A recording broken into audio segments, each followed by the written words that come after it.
Shalom, my name is Michael Decker and I'm a lawyer within the law offices of Cohen, Decker, Pex and Brosh. Today I wanted to discuss a subtopic within maybe the topic that is most relevant in our firm, which our firm deals with maybe the most, in the most frequent way for the past over a decade, and that is regarding legalizing the status of a foreign partner of an Israeli citizen or resident. And today I specifically wanted to discuss the documents that need to be presented, because after you schedule an appointment at the Interior Ministry to open a joint life application that many times is scheduled for 7, 8, 9 months away, you get a long list of documents that you need to provide to the Interior Ministry. And if you don't submit every one of these documents at the time of the appointment, you may get your appointment extended for another few months down the road. So basically, the documents are split into two types. You have the official documents. An official document is a document produced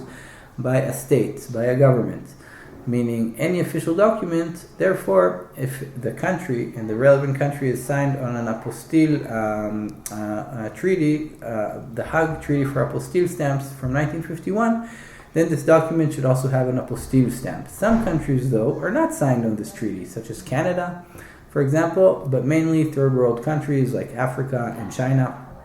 And if you're from any one of these countries, then the document will need to be approved and certified at the Israeli embassy in the relevant country.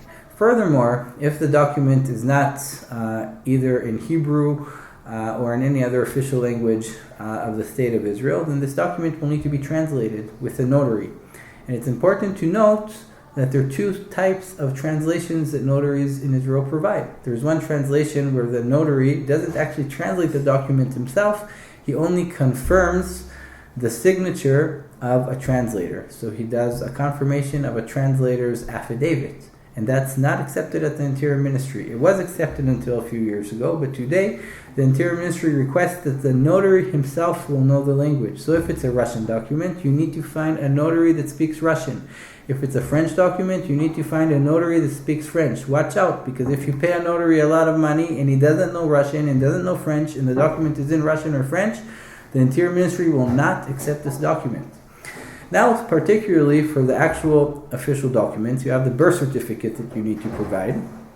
You have a singleness document that you need to provide. And regarding the singleness document, it's important also to note that not every country even has a singleness document. For example, the United States, which is a federal system, doesn't even deal with marriages and divorce. The marriage and divorce is dealt by each state separately. So America, the United States, as a federal government, doesn't even issue singleness documents. And therefore, if you're from the United States, for example, instead of a singleness document, you need to only provide an affidavit of singleness. In addition, there are other countries like this, such as Ukraine, that for very similar reasons also don't provide singleness documents.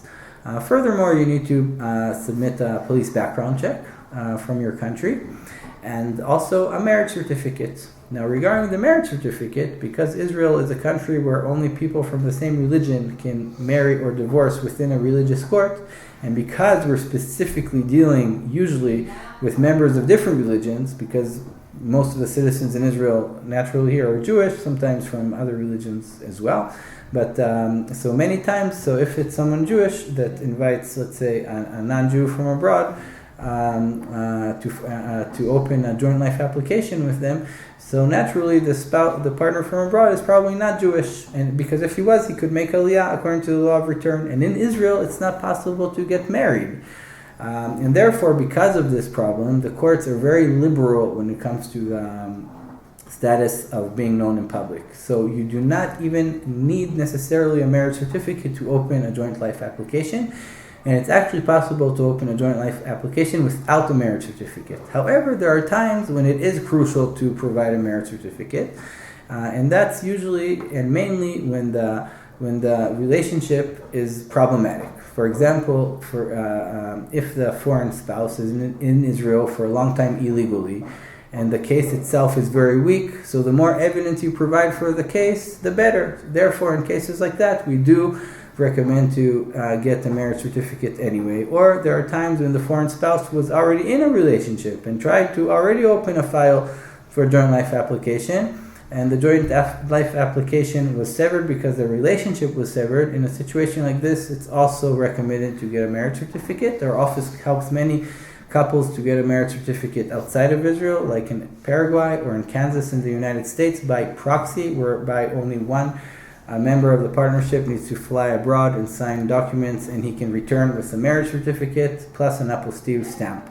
So in addition to the official documents which I explained just now, there are also non-official documents such as joint photos, rental contract, letters from family and friends. And in addition to that, you also need to prove that your center of life is in Israel, and therefore you need to provide bank statements, you need to provide pay stubs, you need to provide electricity bills, arnona bills, and so on and so forth. So I think in this video I did cover all the relevant documents. However, every case is particular. So of course, in your specific case, you may need to provide more documents.